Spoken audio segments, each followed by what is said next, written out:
Hey everyone, this report right here is about auroras. Now, if you've been following Mike from around the world and the 5 waves of energy, you'll know that the auroras are a big sign. He's always talked about those. I mean, I have posts going back 2015, 2016, where we talked about here in the coming years, we would start to notice more auroras. We're also noticing more rare auroras. Now, today's post on space weather, they talked about the rainbow auroras, but this month also they've talked about the rare blue auroras. He actually did a video on that a while back saying, watch for the blue auroras to start happening. Space weather even said it was highly unusual and they didn't know why it happened because there wasn't even a big geomagnetic storm that day. So, all this is kind of playing out. But he came out and he said something for us to watch for, and I really want to play that for you all. This was a hour broadcast. I'm going to play about 5 to 6 minutes of it. I will leave the link to the whole broadcast below. You should all go watch that. But really, we need to keep an eye on this and see how this plays out. Watch the auroras. Mike, the waves of energy. Tell me, you're saying we're still in wave number 3, but what does it mean? I mean, is wave number 3 going to wreck us? Will there be a? We're going to have more and more magnetic problems with the magnetosphere. We're going to have severe problems with the magnetosphere with this one. I'm going to say this again to everybody. When people see auroras, right? Yeah. In states like Iowa, Missouri, Arkansas, Alabama, Georgia, Tennessee, Kentucky, Indiana, Idaho, Wyoming, Nevada, all the states, when they start seeing auroras, right, in places where they shouldn't be, you know what that means? That means something has happened to the North and the South Pole. Now, if you can remember that term, the North and the South Pole, right, in history, they were often worshipped. Do you know that? The auroras were worshipped as individuals. I'm going to give you a freebie here. Here's a freebie. They were worshipped as individuals. Now, a long time ago, they witnessed something. They witnessed something over and over again. What they witnessed is coming back, and it has to do with the magnetosphere.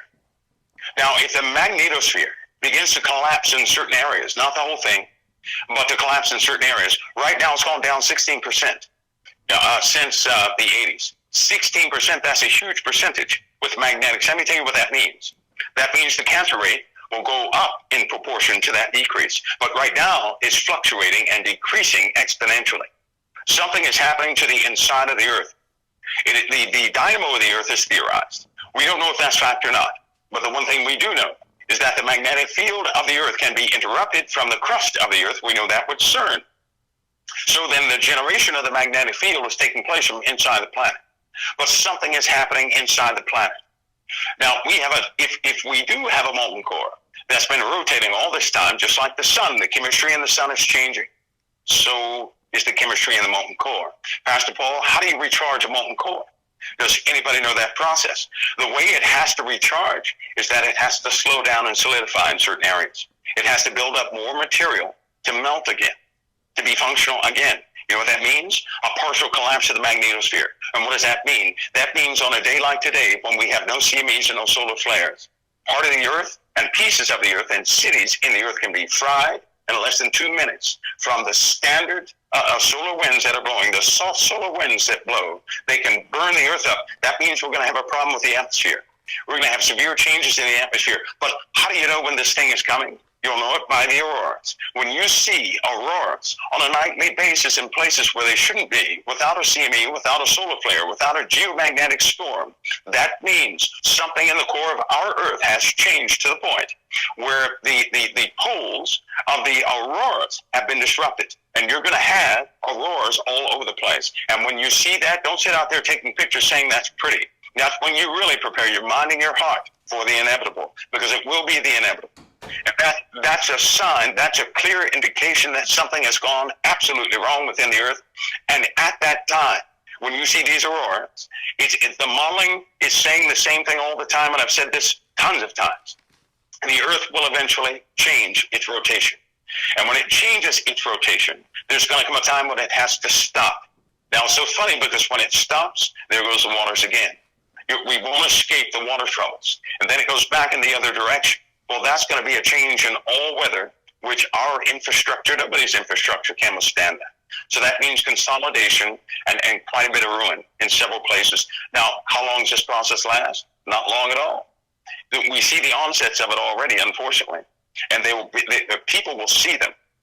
You'll see them soon enough. Everybody's going to see them soon enough. You won't have to read reports. Nobody's going to have to say, well, that's fear-mongering, because they're going to be standing in the middle of it. Okay, so that's a short clip from that long broadcast. I'm putting the link below so everyone should click on it and watch it. We need to watch the auroras. I mean, that is a big sign he has been talking about, and I've seen so many things happening with them. And like he said, as they come down further and further, and are in more states, and they're in unusual places, we need to watch for that. So, watch the auroras.